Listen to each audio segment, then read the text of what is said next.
Bonjour les amis. Aujourd'hui, l'Évangile de l'an 2000 nous amène aux noces. Eh oui, nous allons aller aux noces. Pas n'importe quelles noces, les noces de Cana, qui nous sont répétées depuis des millénaires. Mais il y a sûrement à l'intérieur de ce récit de l'Évangile quelque chose que l'on doit retenir. Alors, je vous lis le texte et par la suite, on va faire quelques commentaires ensemble qui sont applicables, quant à moi, dans chacune de nos vies. Les noces de Cana. L'Évangile vous dit, un jour, il se fit des noces à Cana, en Galilée. Jésus fut invité avec ses disciples ainsi que sa mère. Le vin manqua pendant la fête. Marie, ma mère, s'en aperçut et vint me communiquer la mauvaise nouvelle. Comme mon heure n'était pas encore venue, je lui réponds, que pouvons-nous y faire, toi et moi? Malgré cette réponse, ma mère s'en alla dire au serviteur, faites tout ce qu'il vous dira. Après avoir prié mon père, je m'approchai. Il y avait là 6 urnes de pierre qui contenaient chacun 2 ou 3 mesures et qui servaient aux purifications des Juifs. Je dis aux serviteurs de les remplir et ensuite je leur demandai d'emporter au maître d'hôtel. Celui-ci goûta le vin qu'il trouva excellent. Comme il ignorait la provenance de ce bon vin, il fit des reproches à l'époux. Tout le monde sert d'abord le bon vin et quand tout le monde a bu, on sert ensuite le vin de deuxième qualité. Toi, tu as fait le contraire. C'est ainsi que je fis à Cana mon premier miracle et dès lors mes disciples crurent en moi. Comme vous pouvez le constater par ce récit, j'avais déjà plusieurs disciples. La noce était importante puisqu'il y avait un majordome et mes disciples étaient très heureux d'y venir.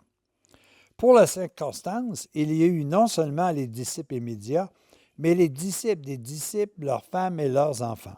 Cela faisait beaucoup de monde à la noce, beaucoup plus que prévu par les organisateurs. Par suite de l'affluence des amis et des disciples, il vous est facile de comprendre pourquoi le vin s'épuisa rapidement et il en vint à manquer totalement.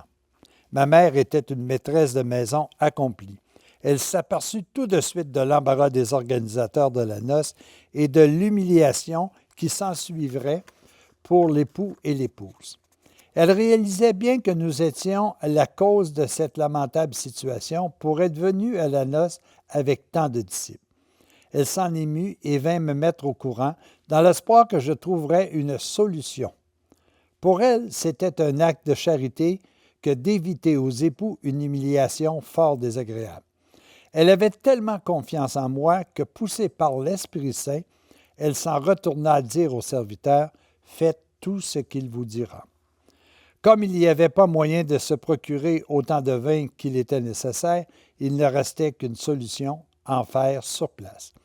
Après avoir prié un moment pour m'unir à la volonté de mon Père, j'ordonnai de remplir d'eau les urnes qui servaient pour la purification. Quand fut accompli le changement de l'eau en vin, j'en fis porter au majordome qui trouva le vin excellent. L'effet fut stupéfiant sur mes disciples. Ils furent dès lors convaincus que j'étais un puissant envoyé de Dieu. Ce miracle, comme tous ceux que j'ai fis par la suite, fut accompli avec une raison bien déterminée. C'est une raison de charité qui a motivé l'intervention de ma mère et la mienne. Le miracle ne produit pas la foi et ne l'augmente pas, mais il étonne et favorise un changement d'attitude en même temps qu'il favorise la confiance et dispose à mieux écouter l'enseignement. Alors les amis,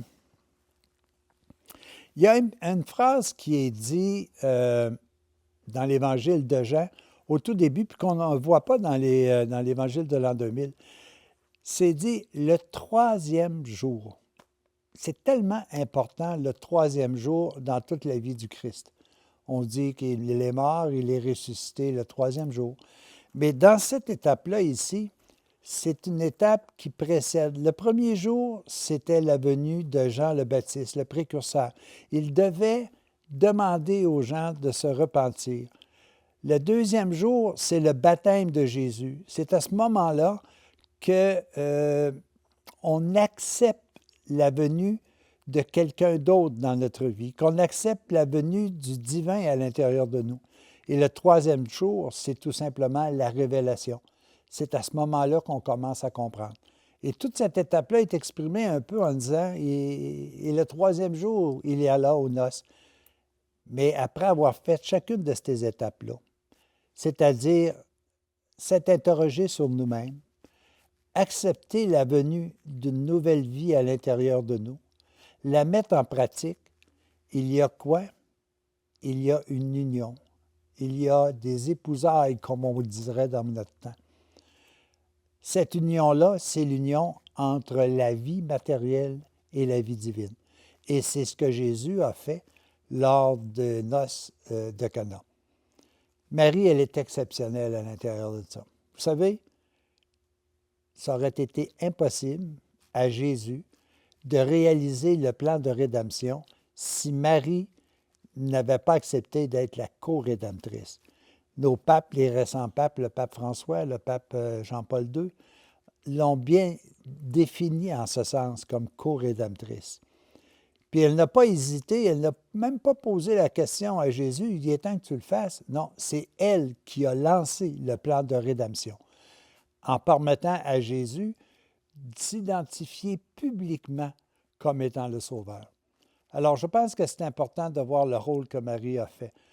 On regarde tout ça aujourd'hui et on dit, bon, c'est un miracle parmi tant d'autres. Non, c'est le lancement officiel de la vie publique de Jésus. Il s'est préparé pendant 30 ans avant d'arriver aux noces de Cana et c'est à ce moment-là que Marie lui a donné la chance de pouvoir devenir public, de pouvoir être un exemple pour ses disciples. Effectivement, le miracle ne donne pas la foi, le miracle ne fait même pas progresser, il ne fait qu'étonner, il ne fait que créer de l'enthousiasme pour que les gens puissent se baser sur cet aspect-là pour davantage s'approfondir. Et c'est ce que les disciples de Jésus ont fait. Après avoir été émerveillés par cette situation, ils ont pu se mettre à son écoute et comprendre bien des choses. Nous autres, le miracle, là, c'est juste de regarder autour de nous et de voir tout ce que l'on a gratuitement. C'est un miracle de vivre dans la nature que nous avons, d'avoir un pays où il y a de la paix relative, peut-être pas une paix intérieure, mais une paix extérieure. Alors, je pense que c'est excessivement important que l'on soit capable de comprendre que nous devons et nous avons été préparés à bien appliquer dans notre vie de ce jour, la partie spirituelle qui est en nous. Alors, vivons nos noces pleinement. Acceptons que nous venons d'épouser à notre vie matérielle et physique la vie divine. Vivons ensemble parce que l'un sans l'autre ne fonctionnera pas. Alors, les amis, joyeuses noces et soyons fidèles à l'engagement que nous avons pris aux noces de Cana. À tous et à chacun, bonne journée.